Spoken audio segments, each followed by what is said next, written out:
Amigos, muy buenas tardes. Varias vías de la provincia de Pichincha están totalmente cerradas por los deslaves que se registraron este fin de semana y que causaron daños a estructuras, puentes y vehículos que transitaban por las zonas. Las autoridades trabajan con maquinaria pesada para habilitar estos sectores. Derrumbe, tapada la vía Loax-Santo Domingo. Buses arrastrados por el lodo.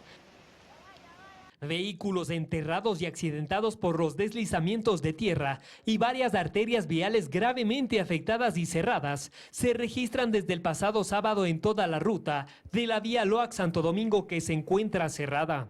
Miren, al momento. La desgracia que hemos enfrentado estos días, por suerte, no deja pérdidas mortales.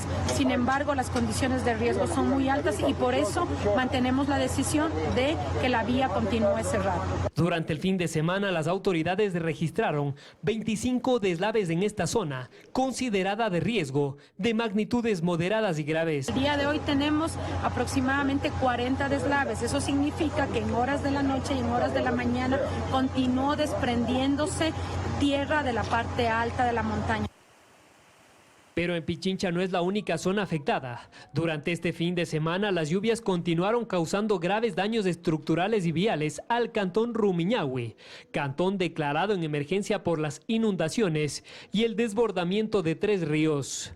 Nosotros hemos considerado 3 puntos claves que han sido afectados: San Nicolás, Selva Alegre y Turucucho, además de 2 puntos en la E35. En este cantón existen 75 familias afectadas, de las cuales 5 quedaron damnificadas. Hay una persona fallecida que cayó en un socavón que se formó en la vía y 2 personas heridas por la caída de estructuras.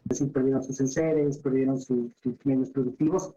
Y con ellos el trabajo articulado con el Servicio Nacional de Gestión de Riesgos y el MIES nos va a permitir entregar bonos para desastre. Asimismo, se reportaron este lunes varios deslaves en la vía Calacalina-Negalito, que también se encuentra cerrada y en donde se están realizando trabajos de limpieza para tratar de habilitarla. Y en la vía Calacalí-Río Blanco hemos enfrentado durante todo el fin de semana siquiera unos 15 deslizamientos.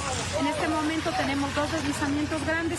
Pero además de Pichincha, el Ministerio de Inclusión reporta que otras provincias como Cotopaxi, Napo y Azuay están gravemente afectadas por la época invernal. Tiene Guano en la provincia de Chimborazo, tiene Chimbo en la provincia de Bolívar, tiene también lo relacionado con Montalvo en la provincia de Los Ríos, en donde estuvimos con el presidente de la República, y de esta forma hemos dado una atención cercana a cada uno de ellos. Las autoridades continúan levantando información conforme vayan registrándose más hechos respecto a la época invernal, que hasta el momento va dejando más de 600 familias damnificadas, alrededor de 70 vías gravemente afectadas y decenas de estructuras colapsadas. En Quito, Paul Coello, 24 horas. Para la reactivación turística y el feriado en Quito se ofrecen distintas experiencias personales, gastronómicas, culturales. Además, recuerde que durante los días de carnaval el impuesto al valor agregado bajará 5 puntos para actividades turísticas y gastronómicas.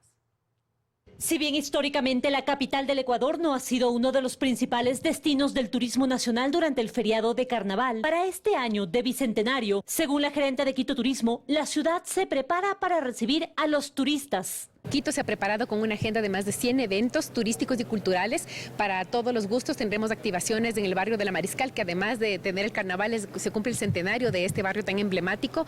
Estaremos también con 50% de descuento en los museos, que arranca desde este día viernes. El año pasado la capital recibió 40.000 turistas y $450.000 de ingresos. Este año todos comparten la expectativa de incrementar el número y para esto hay varias alternativas. Entonces nuestro reto justamente es ahora la promoción, la difusión y la creación de actividades para adultos, para niños y para toda la familia, que en este feriado pueda tener en Quito varias actividades dentro de la zona urbana, así como el distrito metropolitano y la zona rural. Se suma a los atractivos la disminución de 4 puntos del IVA. Como atractivo, confiamos en que la gente realmente sienta que estos 4 puntos son importantes para bajar también el nivel de gasto, y los restaurantes, por supuesto que vamos a apoyar, porque también es un proceso de entender lo que es formal. Y a nivel de la hostelería también manejan propuestas. Por ejemplo, en el corazón de la ciudad, el centro histórico. Es una linda oportunidad para que gente de todo el Ecuador venga a conocer el centro histórico de Quito, por una parte,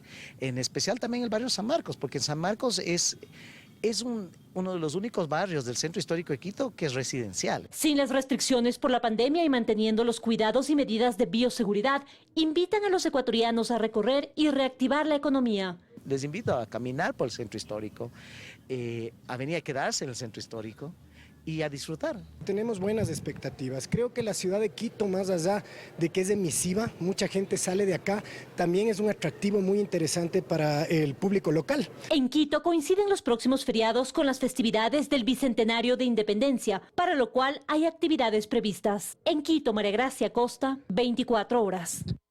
Entró en vigencia lo dispuesto por el COE Nacional en cuanto a la eliminación de la semaforización y flexibilización de las medidas. Esto implica el retorno al trabajo presencial en las entidades públicas. Luisa María Heredia está en la calle Panamá, en Guayaquil, y nos cuenta más. Hola Luisa, muy buenas tardes. Por favor, adelante.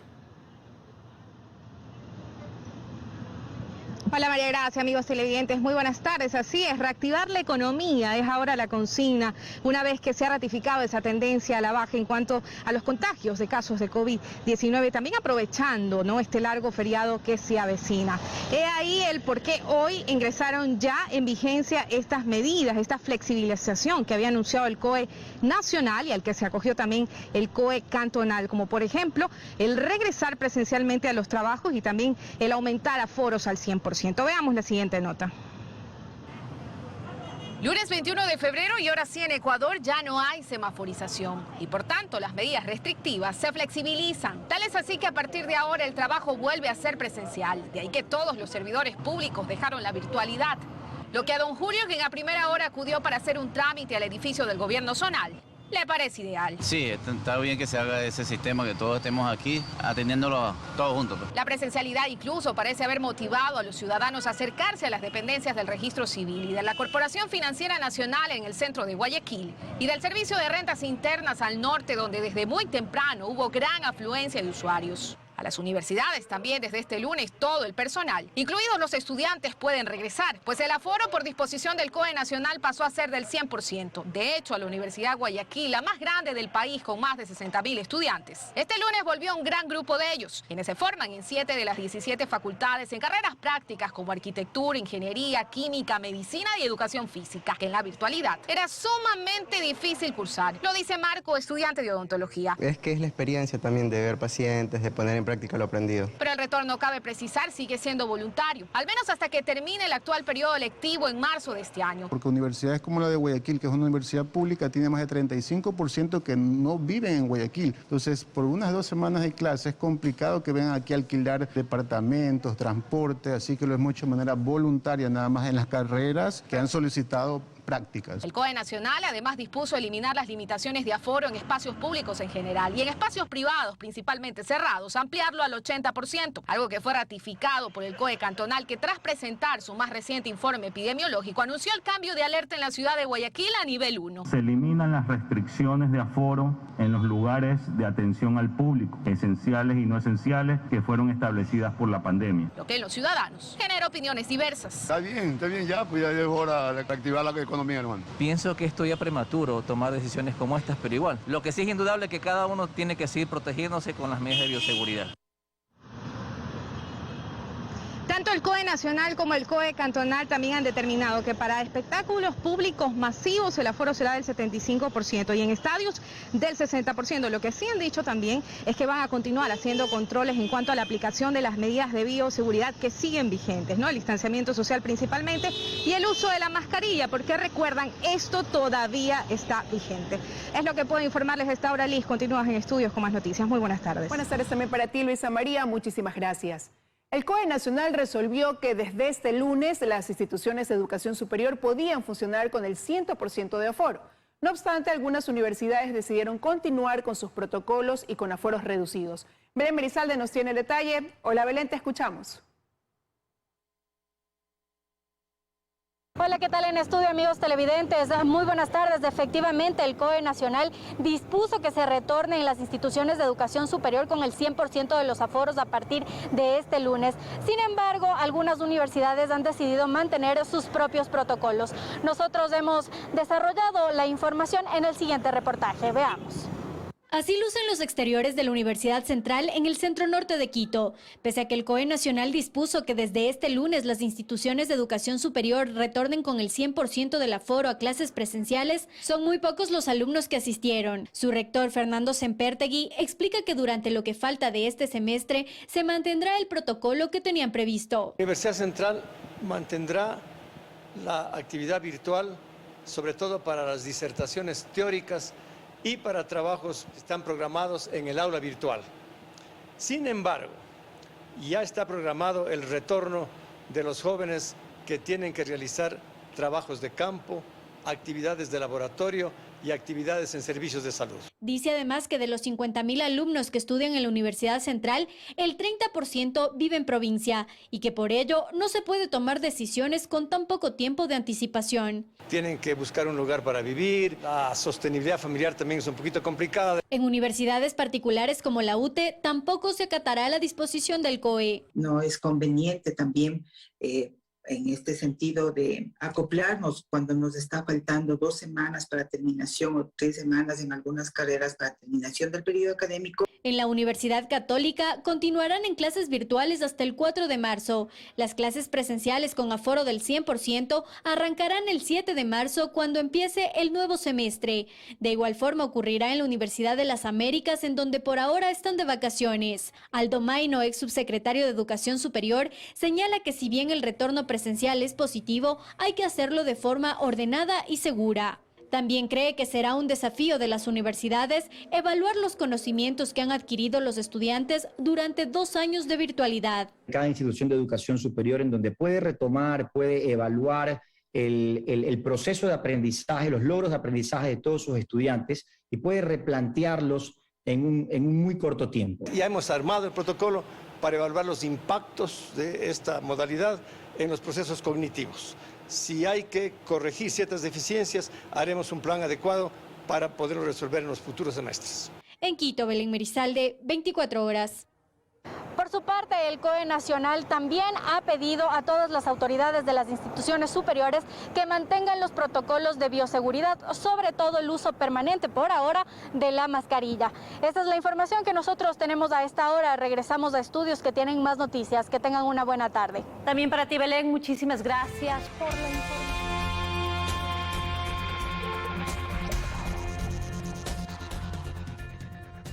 Seguimos en 24 horas, ya mismo desde la Asamblea, Andrea Samaniego nos dará detalles de la pugna política entre bloques. Daniela Valencia sigue el caso a Las Torres en la Corte Nacional de Justicia y Paul Tutibén nos contará el saldo de este fin de semana de esa violencia imparable en la zona 8 en la provincia del Guayas. María Gracia. Así es, Liz, la facción rebelde de Pachacutic no descarta proponer al Pleno su proyecto de resolución para investigar a Guadalupe Llori. Entre tanto, desde el gobierno lanzan amenazas, pues dicen que no se debe afectar la institucionalidad. Andrea Samaniego tiene más información desde el Legislativo.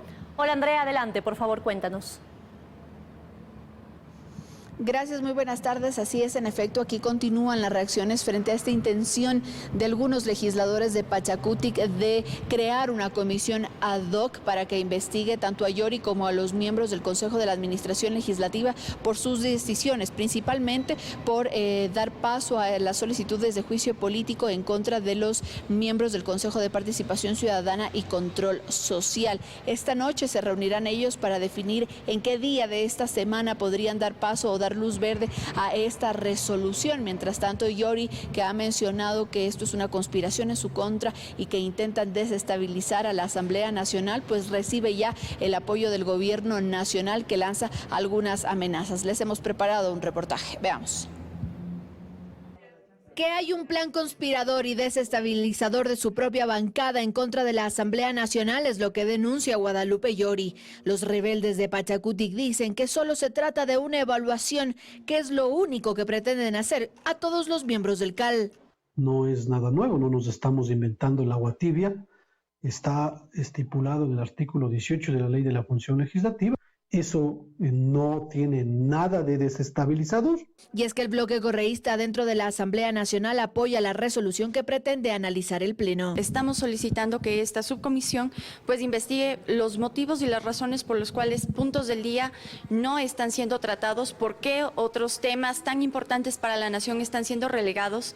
Mientras desde el bloque de gobierno consideran que la intención no solo es sacar a Yori de la presidencia. Definirían la agenda directamente en el Pleno de la Asamblea Nacional, con lo cual buscarían adelantar el juicio de los 4 miembros del Consejo de Participación Ciudadana, con lo cual al sustituirlos retomarían desde la visión que ellos tienen el control del Consejo, nombrar las autoridades y en función de eso cooptar el Estado ecuatoriano. Y por eso ya lanzan amenazas. Como gobierno nosotros no nos vamos a quedar quietos y vamos a dar respuestas que con la misma ley que pretenden violentar, esa misma ley usaremos para responderles. Cuidado con quienes pretenden arrogar funciones. Mientras tanto, desde la izquierda democrática hacen un llamado a trabajar en leyes y no entramparse en estos asuntos. Que se resuelvan en cada organización política.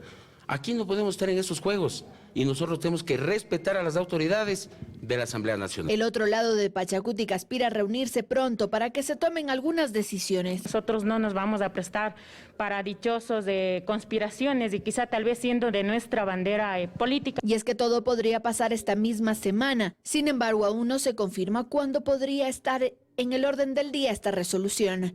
En Quito, Andrea Samaniego, 24 horas. Y bien, esta facción rebelde de Pachacutic se reunirá esta noche, como ya lo habíamos mencionado, para definir cuándo se dará luz verde a este proyecto de resolución ya dentro del Pleno de la Asamblea Nacional. Resolución que para ser aprobada necesita de 70 voluntades. Nosotros estaremos pendientes de lo que sucede en la Asamblea Nacional. Ustedes tienen más noticias. Muy buenas tardes. Buenas tardes, Andrea. Para ti también, muchas gracias. Y no pasó el pedido de reconsideración para votar nuevamente el informe para primer debate del proyecto de ley de repetición presentado por la Procuraduría. El correísmo se negó y el presidente de la comisión se abstuvo. El destino de este proyecto de ley abre un intenso debate jurídico. Sí. Ricardo Vanegas de Pachacutic, quien inicialmente se abstuvo de votar por el informe para primer debate de la ley de repetición, pidió que se reconsidere la votación. He conversado con el señor Procurador General del Estado y le he pedido que cuando este proyecto de ley pase al Pleno y llegue para esta mesa legislativa para segundo debate, él tiene que comparecer y modificar este proyecto poniendo sanciones mucho más drásticas. Se volvió a votar.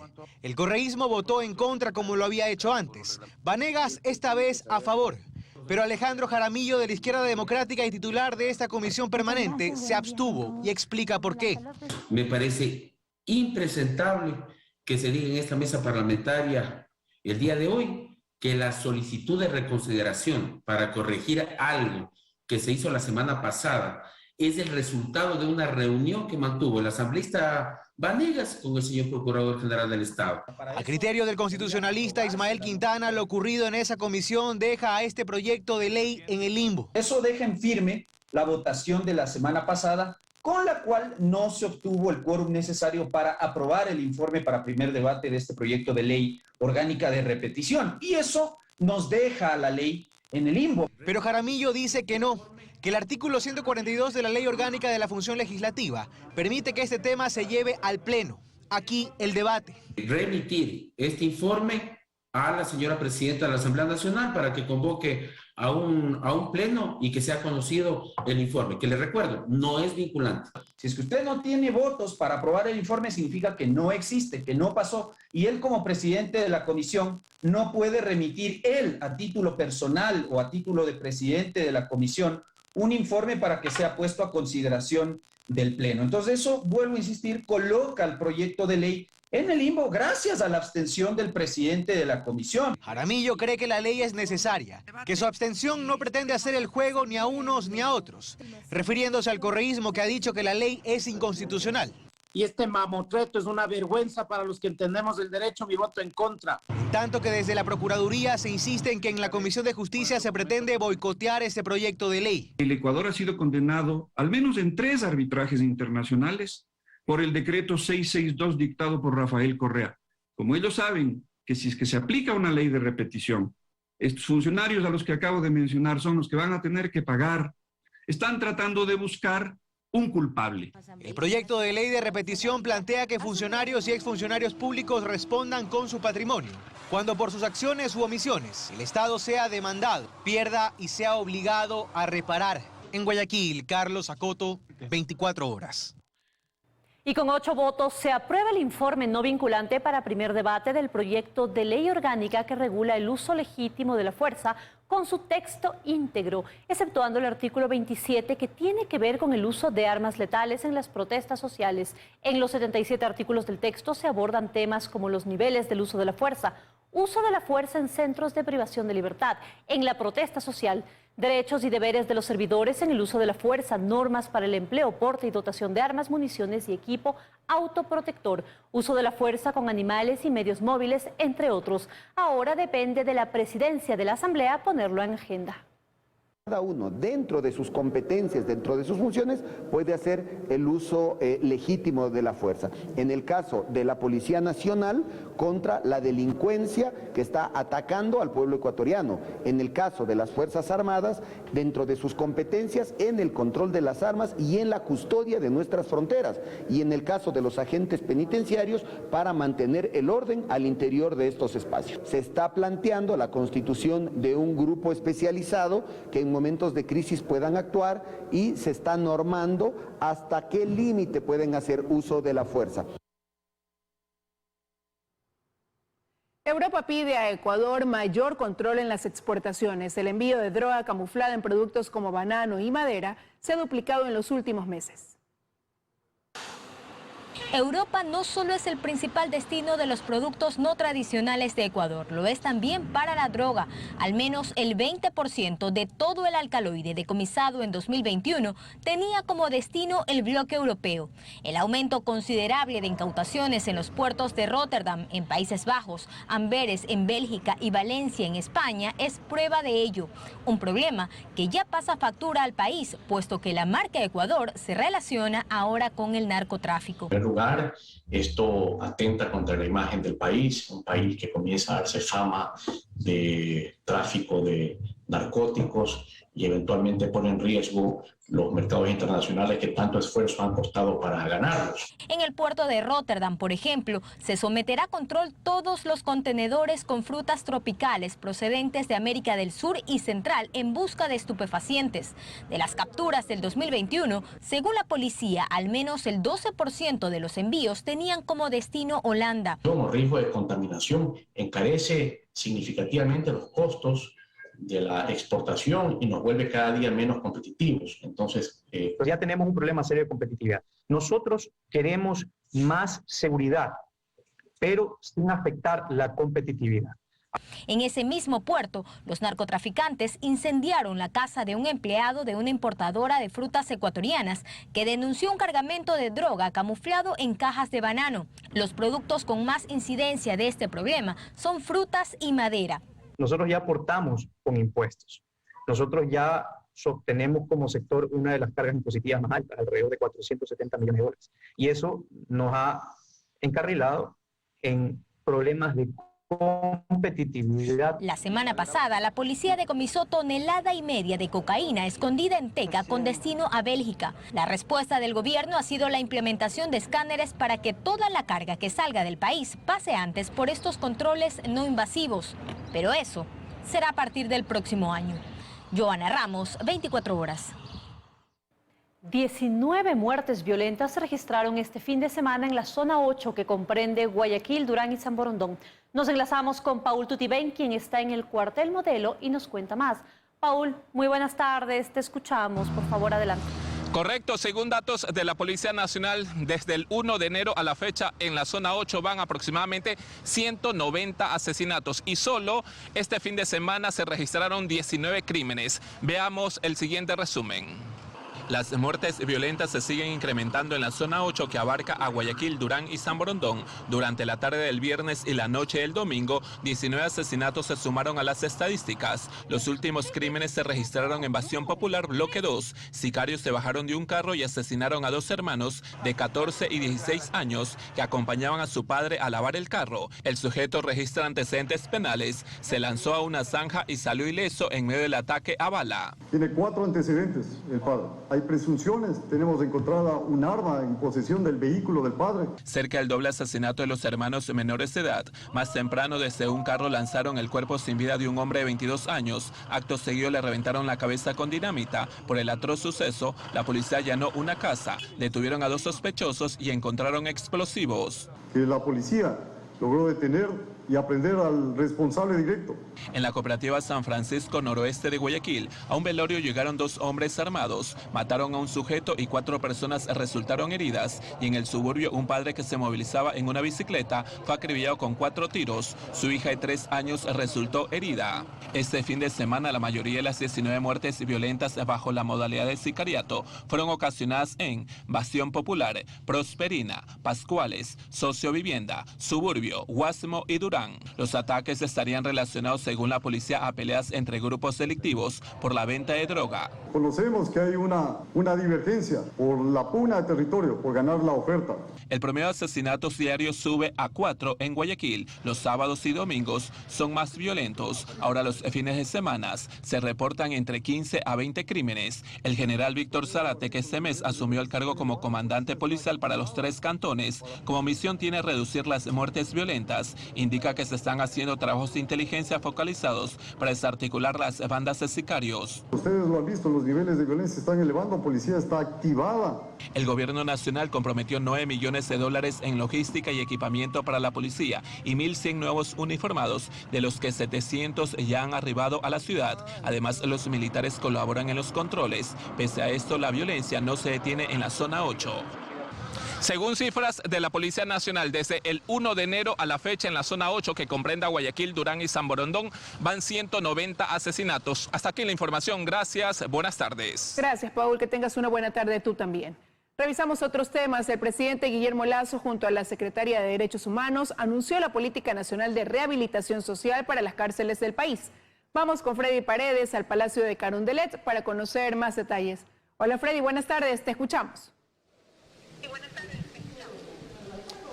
Hola, ¿qué tal, Liz? Amigos televidentes, muy buenas tardes. En efecto, con el apoyo multisectorial de varios ministerios, salud, educación, trabajo, deporte, y bajo la coordinación de la Secretaría de Derechos Humanos, que será la encargada de ejecutar esta política pública, el presidente Guillermo Lasso anunció más de 300 acciones que en el marco de esta acción estratégica el gobierno emprenderá fundamentalmente para dotar de dignidad a la vida de los internos dentro de los 36 centros penitenciarios que tiene el país, para una población que actualmente es de 35,000 internos. Lo primero que hizo el presidente es firmar y anunciar un nuevo decreto ejecutivo para viabilizar los indultos ya concedidos en semanas atrás, que no han tenido el impulso y la ejecución necesaria. El presidente anunció algunas otras actividades que comprende esta Estrategia Nacional de Política Pública en Rehabilitación Social. Escuchemos al presidente. Esta política incluye la creación de carreras técnicas, convenios con empresas para que les den trabajo a los detenidos, programas de desintoxicación, atención especial a los jóvenes infractores. También contiene mejoras en infraestructura y tecnología, capacitación de guías, un observatorio de las acciones, un censo para conocer con precisión el estado jurídico de salud, educativo y peligrosidad de cada persona privada de libertad para poder clasificarlos y orientarlos. Algo muy importante que contiene esta política es crear un mecanismo de comunicación con sus familiares y también brindar atención a los hijos de los detenidos.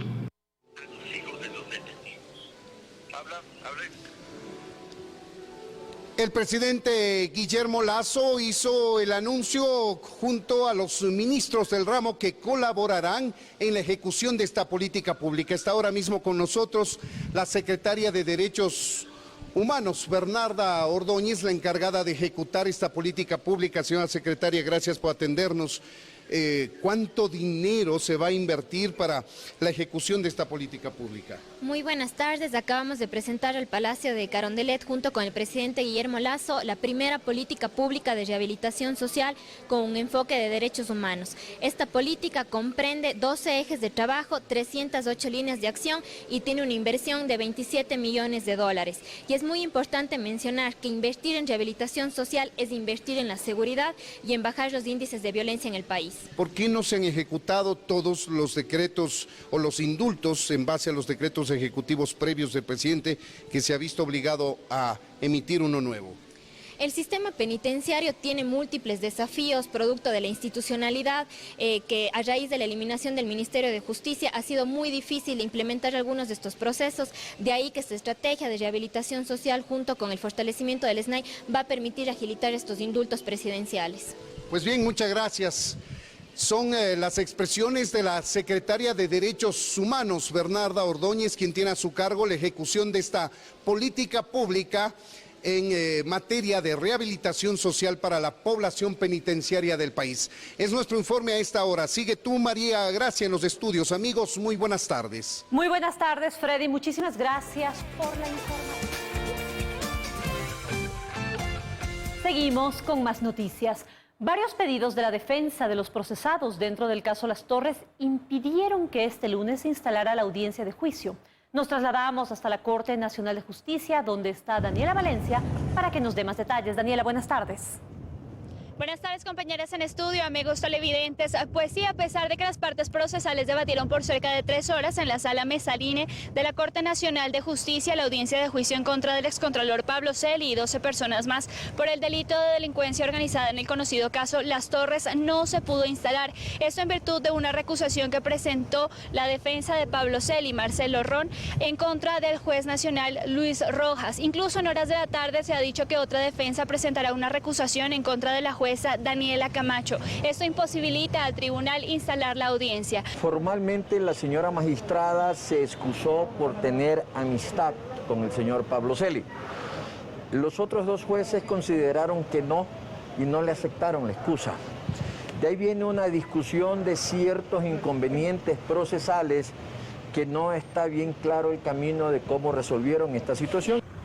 Sin embargo, el tribunal ha señalado para el próximo 3 de marzo la instalación de esta audiencia sin opción a diferimiento. Incluso le ha dicho a las partes procesales que adecúen su agenda, pues la audiencia se instalará incluso los sábados y domingos. Esto podría responder a que el 13 de abril ya caduca la prisión preventiva que pesa en contra de Pablo Celi y 2 personas más. Incluso su defensa ha dicho que el 9 de abril Pablo Celi cumple 65 años, por lo que espera pedir una medida sustitutiva a la prisión preventiva. Esto es lo que les podemos compartir al momento. Regresamos con ustedes a estudios que tienen más noticias. Una excelente tarde.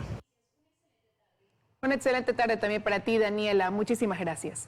El Consejo Nacional Electoral habilitó el cambio de domicilio electoral en línea o físicamente del 14 de abril al 14 de mayo. Las autoridades electorales hacen públicos los cambios en la normativa. A menos de un año de las elecciones seccionales, no se hacen más reformas a la normativa electoral, pero aquellas modificaciones que ya tuvieron lugar son dadas a conocer por las autoridades. La presidenta del CNE y el presidente del Tribunal Contencioso Electoral informan de qué se trata. Vamos a socializar aquellas reformas del Código de la Democracia que tiene que ver precisamente en la postulación de candidaturas, sobre todo el incremento de participación política de mujeres y de jóvenes. Porque creo que es evidente la necesidad de que en los procesos de elecciones no existan zonas oscuras, no existan mitos, no existan miedos. Mientras tanto, en medio del proceso de organización electoral se dispuso el cambio de domicilio, para lo cual los ciudadanos deben registrar su dirección electoral, como lo explica el director nacional de procesos electorales. ¿Qué son las brigadas móviles en las cuales se difunde? Y se van a ubicar alrededor de 722 brigadas de domicilio, en este caso 366 fijas y 356 móviles a nivel nacional. Para esto, si es físicamente, deben acudir con los requisitos o adjuntar la documentación si lo hacen en línea. Los ciudadanos tendrán que autenticarse una vez que que tengan su clave, su usuario, podrán ingresar y de igual manera llenar el formulario de cambio de domicilio, su cédula de identidad, el documento que habilite, en este caso un servicio básico, será contestado o atendido por un operador de cada una de las delegaciones provinciales, y en cuanto al servicio presencial podrán acercarse a cada una de las 24 delegaciones o a las brigadas móviles. El CNE ya en tiempo electoral tiene varios temas pendientes para la organización del proceso, y entre los pedidos, uno de los principales son los recursos para mejorar la tecnología que requiere un proceso electoral como el del 2024. Este lunes está pendiente que se realicen reformas a las directrices y además el CNE tiene pendiente crear zonas electorales en algunas provincias. En Quito, María Gracia Acosta, 24 horas.